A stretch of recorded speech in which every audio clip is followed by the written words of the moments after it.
Hi, this is Mish or Mick, whatever you want to call me, and today I'm going to talk about discipline. So you ever notice when you walk into a convenience store or a grocery store, there's just beautiful colors everywhere, everything's bright and shiny, and anything you could possibly ever want is right there.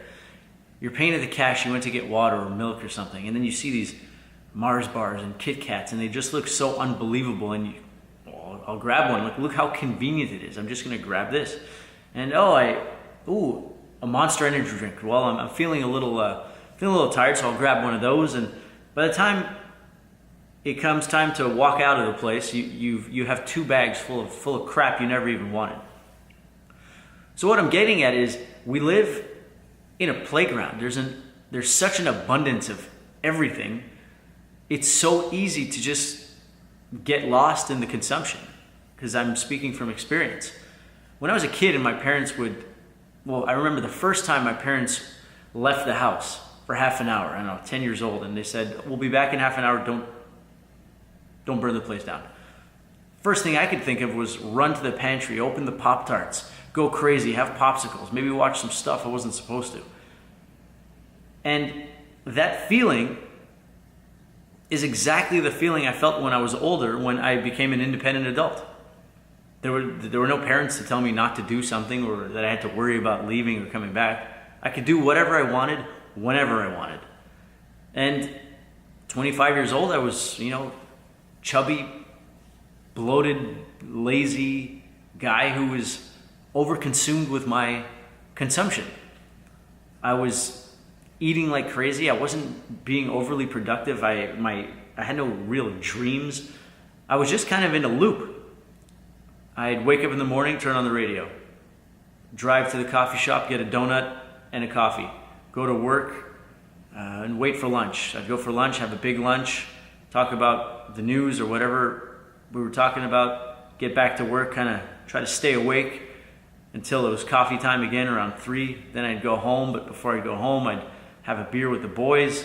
Then I'd go home, eat like a pig, and then after I'd eat like a pig, I'd sit down on the couch, turn on the TV, snack some Oreos or something like that, and watch whatever I watched for hours, go to sleep, wake up and do it all over again.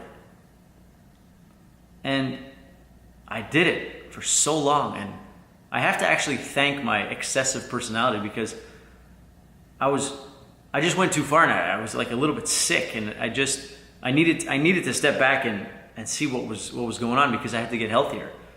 And when I started cutting out my routines and cutting out that kind of stuff, it all became so clear to me how easily accessible consumption is. Whether, I said it before, whether it's TV or candy or booze or sex or gambling or anything. It's like the world we live in is an endless menu, and whatever you're hungry for is ready for you at all times. So there's no point in getting mad or being negative about the world we live in. We live in a great world. What I'm saying is, it's up to us to be adult, or to be disciplined enough to say, no, I don't need this. I don't need to give in to everything that's shined at me, because I was doing that without even realizing it. And then once I started to, eat healthier and took time to, instead of watching TV shows, I watched videos about nutrition and just stuff that would kind of help me think. And actually, I took a lot of time just not watching anything and just thinking. And when I started to get healthier and I started to change my routines, I realized how my old routine was crazy. How could there ever be time to accomplish anything with that kind of routine?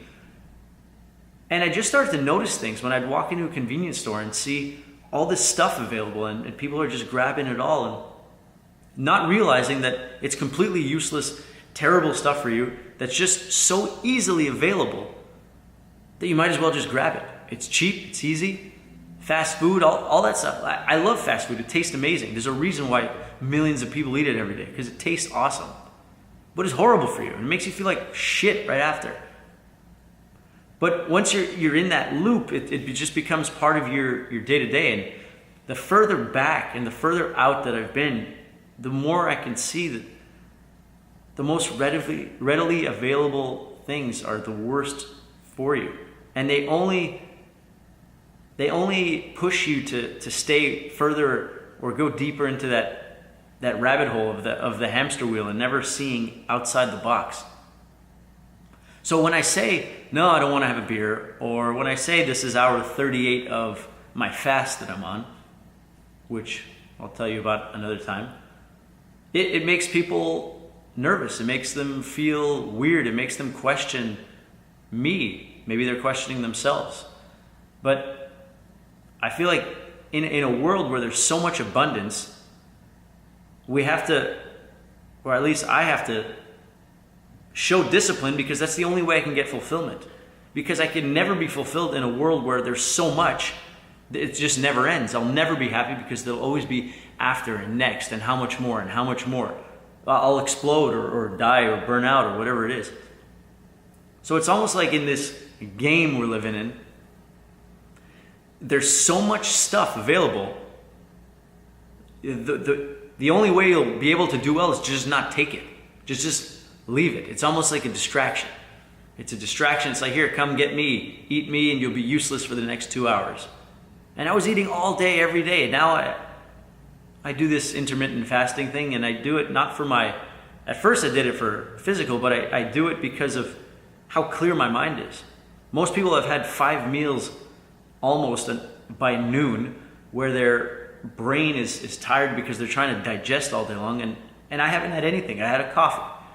And I'm running clear, and it feels like I'm running laps around people. It feels like people are in reverse. But it's all about that discipline. And then they ask, oh, why don't you have any fun? Do you ever have fun? Do you know what you're sacrificing? I'm not sacrificing anything. I'm sacrificing being in a hamster wheel, like you. Not you, the person who asked me. You're outside of the hamster wheel, I'm sure, because you're watching this video. And do I ever have any fun? What do you mean fun? I'm talking to a camera right now. I'm writing a blog. I've met people. I've started communicating with people I would have never met otherwise. The people who were in the bars, when I was in the bars or whatever I was doing, are still there talking about the same thing. And that's all good. But the only way for me to step forward and be able to be the best version of myself is to just take less, ignore more, and just do my own thing. And discipline has been the way for me to do that, whether it's the way I eat or the way I work or the way I don't take things. Discipline for me is the key. There's no other magic recipe. The only thing that I know that works for me is if I'm disciplined, I will accomplish a lot of things. And I'll be happy and I'll be fulfilled and I'll be able to make my music and write my blogs and make these videos. But without discipline, then I'm just consuming all day long and I'm done. I'm brain dead. It's over. So I'm happy I got out of it. And I'm writing my stuff and I'm talking about my realizations because I want to share that with you and see if you've come to the same realization or if you're thinking about something like that. Well, that's what it is. And thanks very much for your time. And have yourself a wonderful day.